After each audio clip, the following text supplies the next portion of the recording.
Posloucháte podcast serveru Update EU. Jmenuji se Aneta Zachová, jsem šéfredaktorkou Updateu a do této epizody jsem si pozvala Taťánu Mindekovou, analytičku z think tanku Amber se zaměřením na střední Evropu.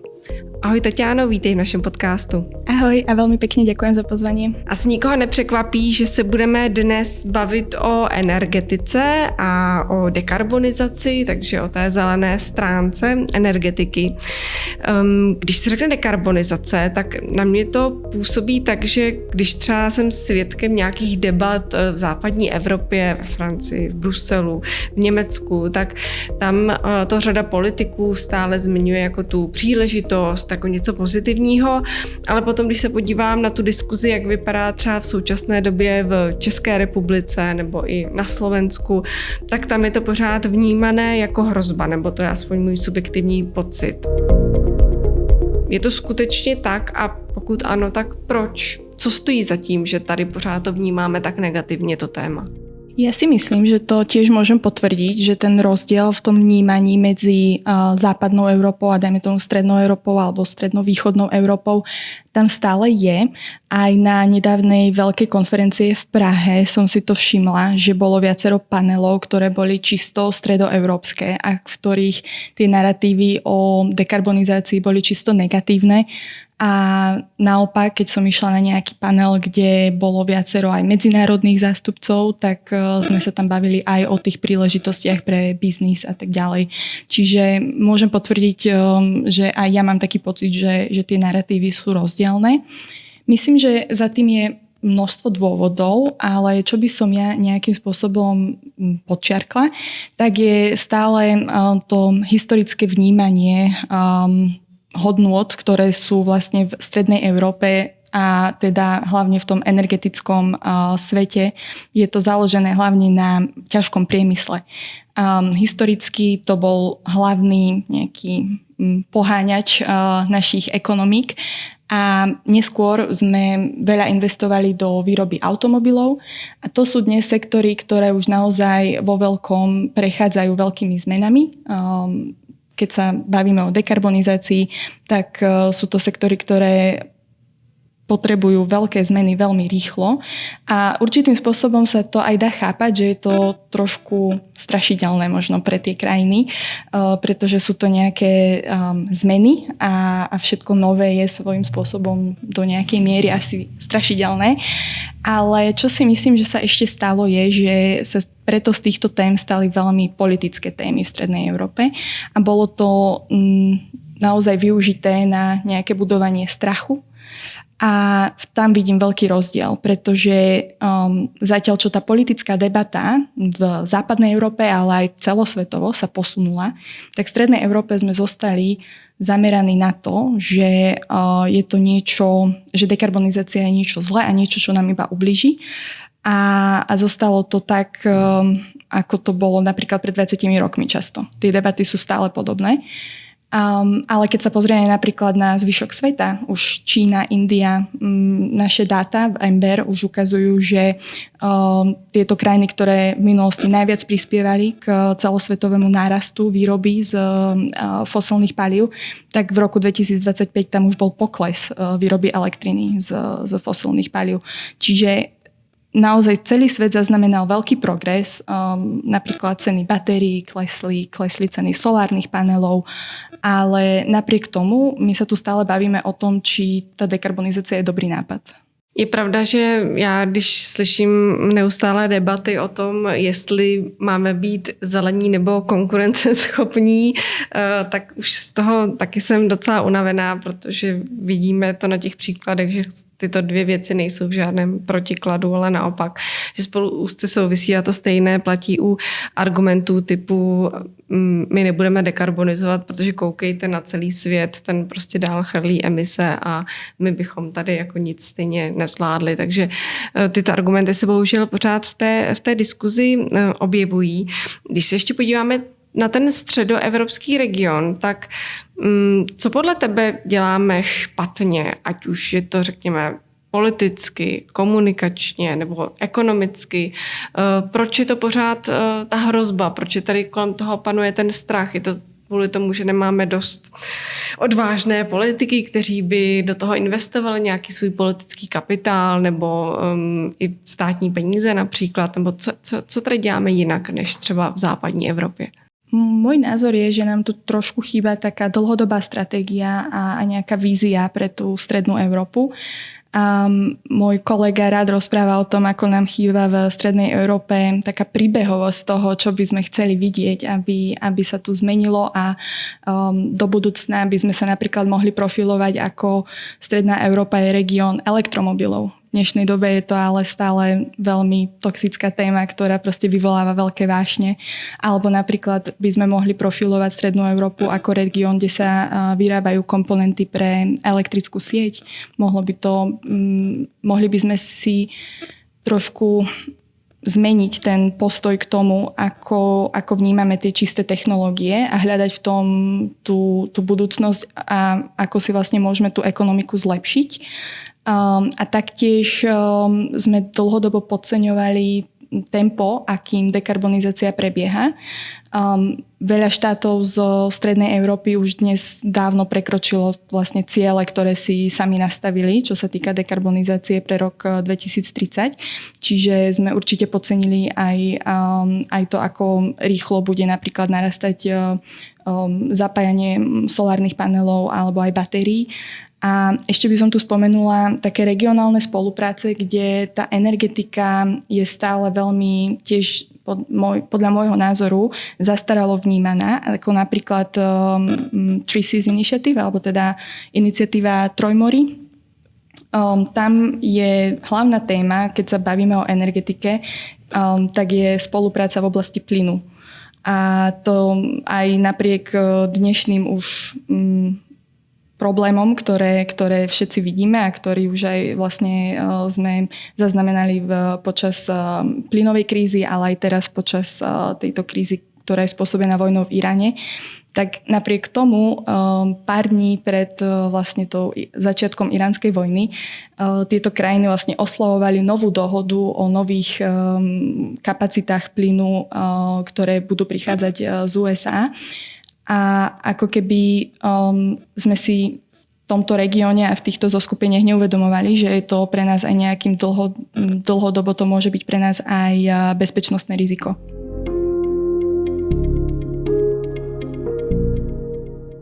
Když jsi mluvila o té elektromobilitě, tak je pravda, že Česko vlastně v současné době nebo máme tady zkrátka v Česku společnost, která má velké úspěchy se svými elektromobily na evropském trhu, ale zároveň máme vládu, která říká, že je potřeba změnit tu současnou evropskou legislativu, že je proti zákazu spalovacích motorů. Může vlastně ta rétorika vlády, ať už se podíváme na Česko, ale i třeba jiné příklady ze střední Evropy, jako je Maďarsko nebo Slovensko, tak může vlastně tato negativní rétorika vlád nějakým způsobem poškodit vlastně tu dekarbonizaci jako takovou a třeba schopnost těch vlastně lokálních firm třeba prodávat ty své jako produkty, které jsou vyloženě dekarbonizační, jako jsou třeba ty elektromobily nebo nějaké jiné technologie potřebné vlastně k plnění emisních cílů.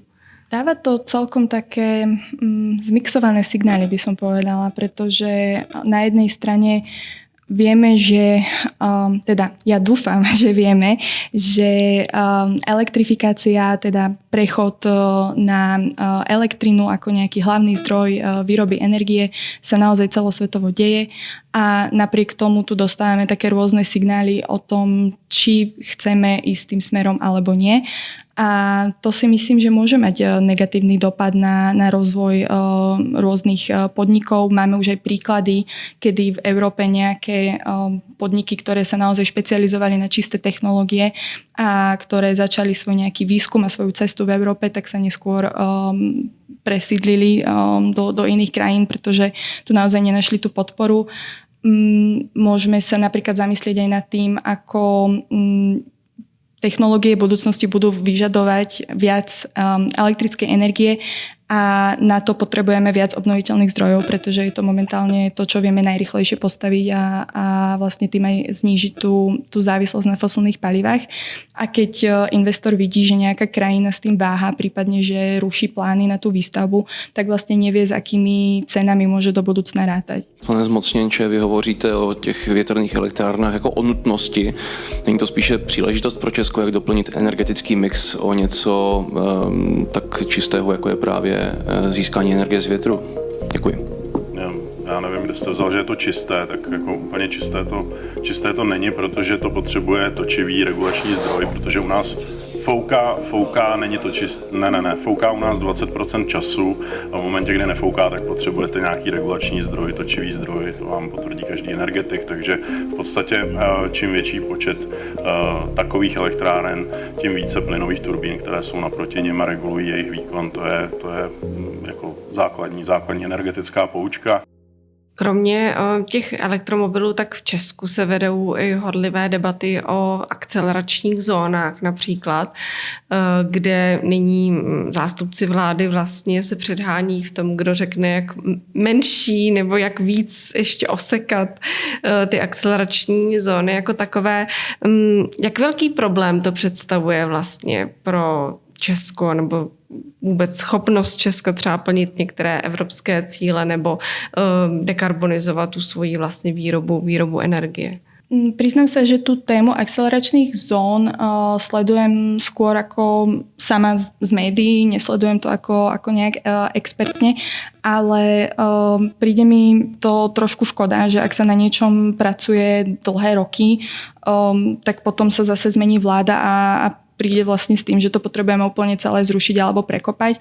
Myslím si, že krajinám sa darí viac, keď je tam nejaká spolupráca aj naprieč rôznymi politickými stranami a názormi a keď tam vidíme tu nejakú spoločnú dlhodobú víziu a to sa obávam, že pri tých akceleračných zónach je trošku problémové.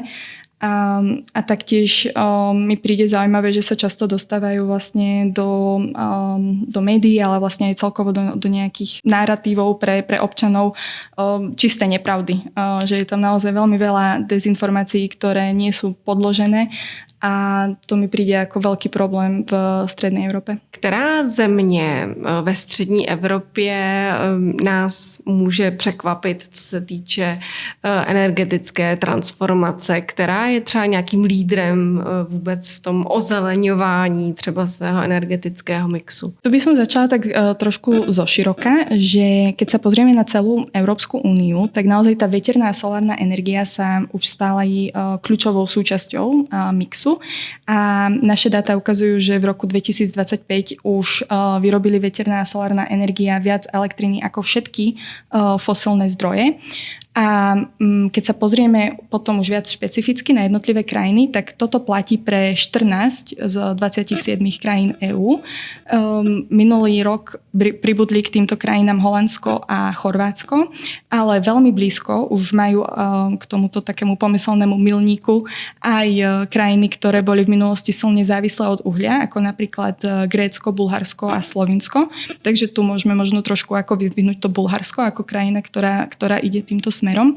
Ale osobne mi príde veľmi zaujímavý prípad Maďarska, pretože to dokonca zaujalo celosvetové médiá a celosvetové nejaké analýzy, pretože za približne 10 rokov prešlo od takmer žiadnej solárnej energie k tomu, že dnes pokrýva vlastne štvrtinu svojej elektrickej spotreby solárom a je to jeden z najrýchlejších prechodov v Európe a naozaj aj celosvetovo to bol taký rekord, o ktorom sme informovali. Zároveň by som tu ale spomenula, že momentálne sa k nám dostáva oveľa viac informácií z Maďarska a je dosť možné, že nie všetky podporné politiky na tento rast boli úplne nastavené fair a možno tam taktiež ešte budú nejaké novinky aj pre nás, takže vždy je asi dôležité dodať k tým číslam aj nejaký ten národný politický kontext. Ale tých pozitívnych príkladov je naozaj množstvo. Ešte by som možno vyzdvihla Poľsko, čo je tiež krajina, ktorú väčšinou vnímame ako krajinu, ktorá nechce dekarbonizovať, má stále veľký podiel uhlia, ale zároveň ten podiel postupne znižuje a využíva európske investície práve do obnoviteľných zdrojov a tiež tam bol veľmi rýchly nárast.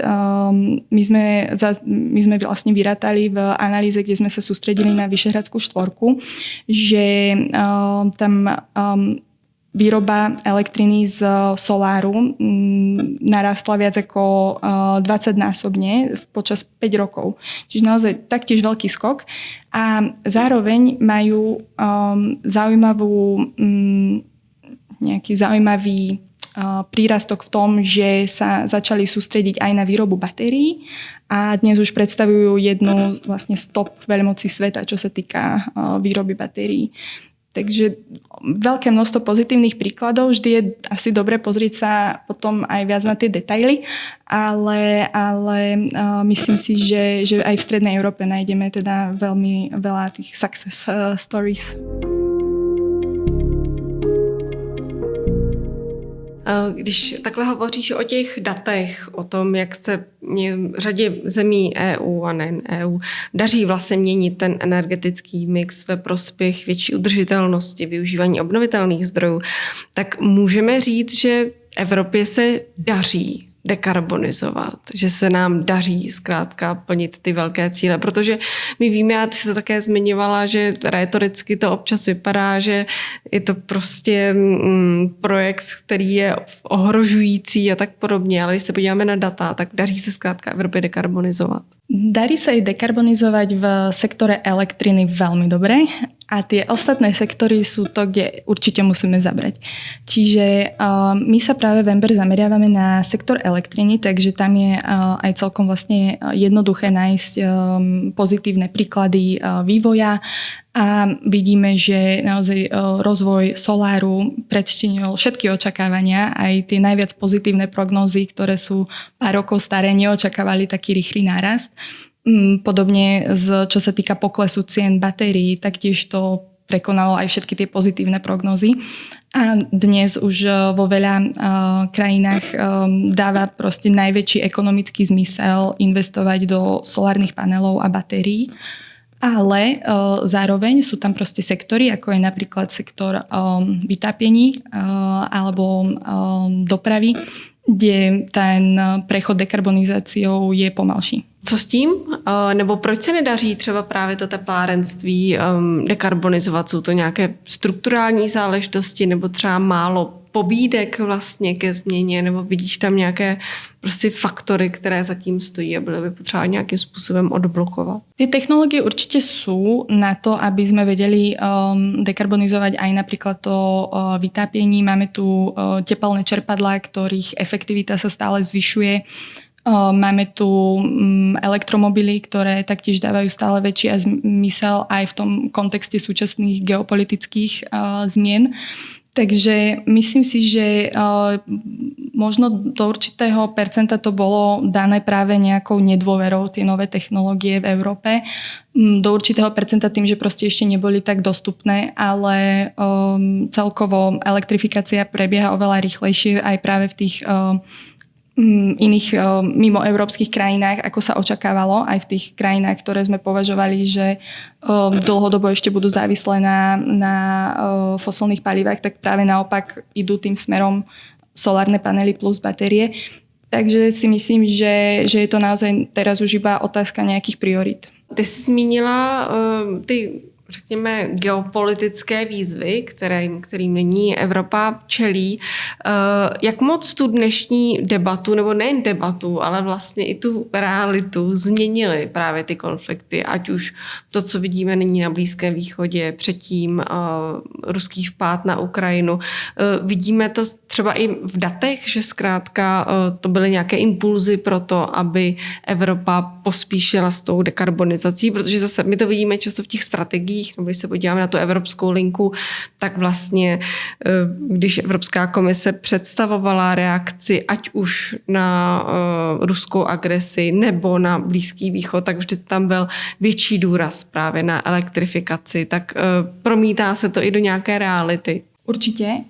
Presne ako si povedala, v oboch týchto prípadoch vlastne aj po tom roku 2022 aj teraz už máme dáta, ktoré ukazujú, že ľudia začali viac investovať práve do kúpy elektromobilov alebo do tepelných čerpadiel, ale aj do tých solárnych panelov.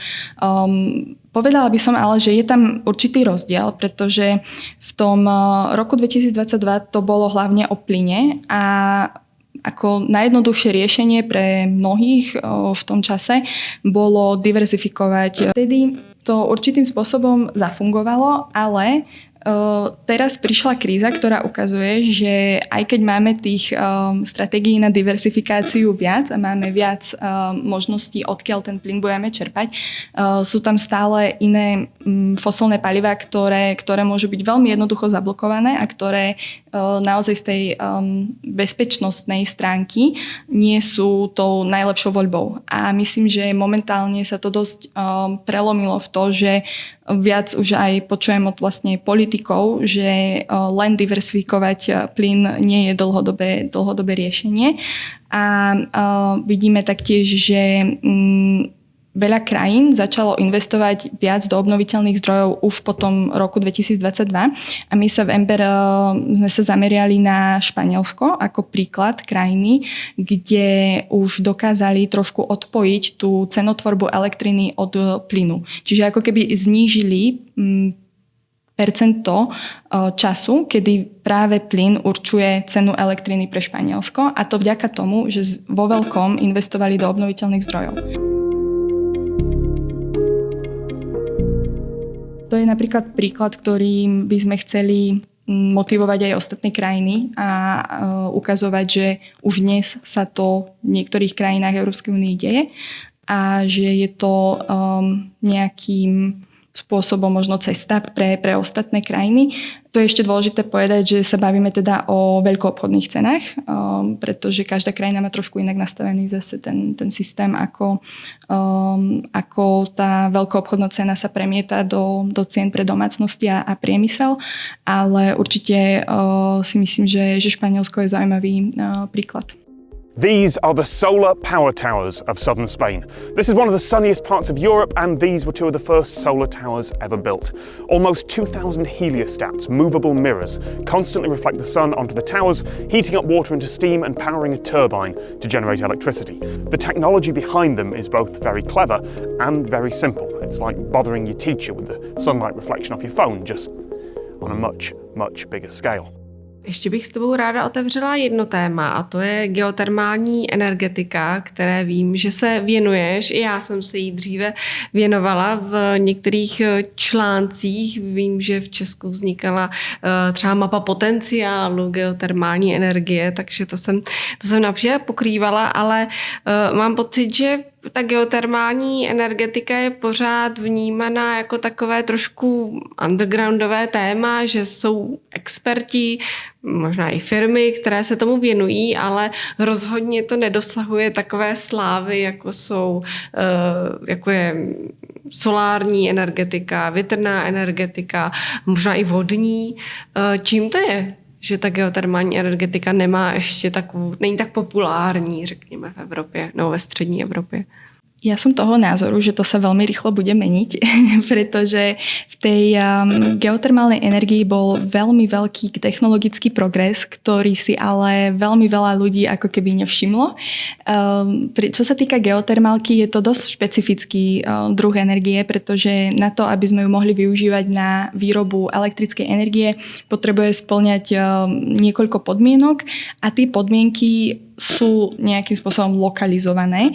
Takže keď sme sa pred x rokmi pozerali v rôznych krajinách na to, aký má geotermálny potenciál, tie mapy mohli pre veľa expertov aj v energetike, ale aj politikov znamenať, že OK, v našej krajine geotermálka nie je a posúvame sa na iné technológie. ale medzi tým tá technológia naozaj prešla obrovský kus cesty. Znížili sa náklady, čo sa týka vrtania, čo je stále ako keby najväčšia položka toho celého geotermálneho projektu. A stále je to drahšie ako napríklad solár. A naozaj to stále závisí od špecifických podmienok, ale už dnes máme príklady projektov, ktoré využívajú tzv. Next Generation Geothermal, alebo teda nejakú novú generáciu geotermálnych technológií, ako napríklad v Nemecku, tzv. Closed loop systém, čiže môžeme si to predstaviť ako taký radiátor, ktorý je pod zemou a ohrieva sa tam tá tekutina na to, aby vedela potom vygenerovať elektrinu.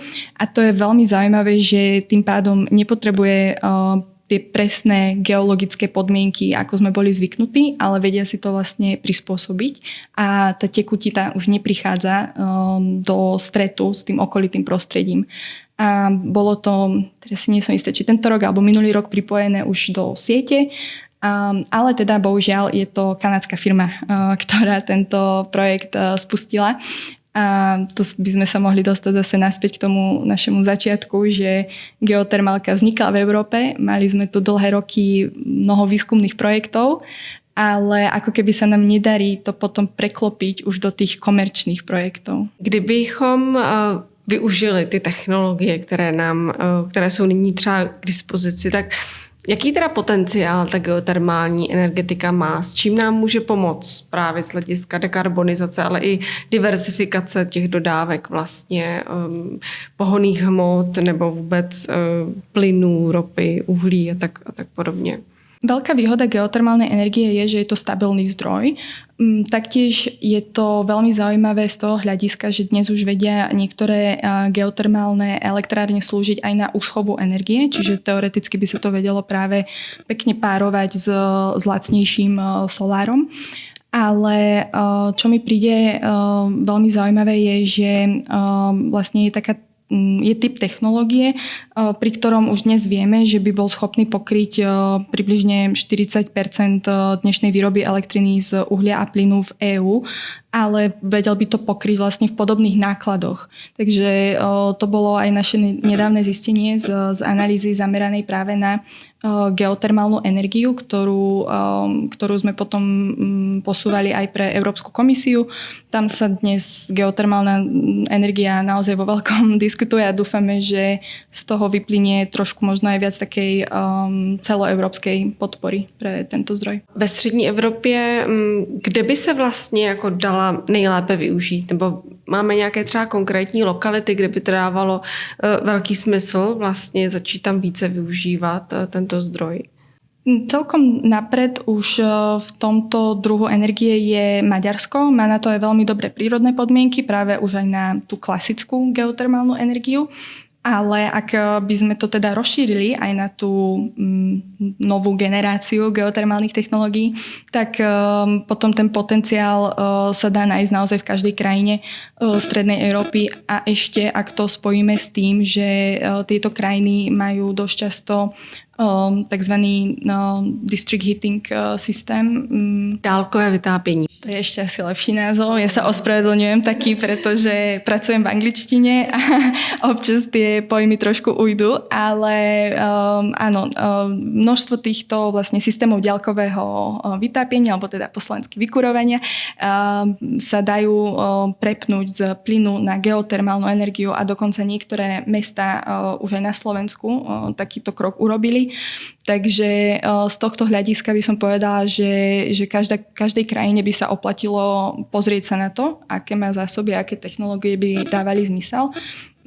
Znovu síce spomeniem Poľsko, ale Poľsko taktiež už prišlo aj so svojou vlastnou národnou stratégiou práve pre geotermálnu energiu, kde zbierajú dáta o tom, kde by čo dávalo najväčší zmysel a to je veľmi dôležitý krok. Když se ještě podíváme na tu evropskou úroveň, či ty jsi říkala, že jste připravovali nějaké podklady i pro Evropskou komisi, tak lze třeba očekávat do budoucna, že by geotermální energetika mohla být součástí některých cílů nebo zkrátka těch závazných bodů v evropské legislativě, protože nyní víme, že bude se připravovat i revize směrnice o obnovitelných zdrojích energie, kde by mohlo být třeba i nějaké povinné procento, co se týče nebo cíl vlastně pro elektrifikaci, který vlastně dosud v Evropě není, tak můžeme třeba čekat něco takového na poli geotermální energetiky. Ja som v tomto optimista a verím, pretože geotermálna energia bude niečo, čo sa bude viac podporovať na európskej úrovni. Už aj nedávno zverejnený dokument Accelerate EU práve spomína geotermálku ako energiu, ktorá si zaslúži viac pozornosti a viac podpory. A to je prvýkrát, čo sa to stalo vlastne s geotermálnou energiou. Takže verím, že do budúcna ešte viac pozornosti získa aj tento špecifický druh energie a akurát budeme musieť naozaj zvážiť aj tie nejaké environmentálne rizika, ktoré zo sebou prináša, ale to by som povedala, že platí pre všetky nové druhy energie. Je to len v niečom viac špecifické. Možná to platí i pro ty staré zdroje energie, na co občas zapomínáme. Tatiana, já ti moc krát děkuju za rozhovor. Toto byla Tatiana Mindyková, analytička z think tanku Ember. Moc krát ti děkuji, že jsi přijala pozvání do podcastu Update EU. A ja ešte veľmi pekne ďakujem znovu.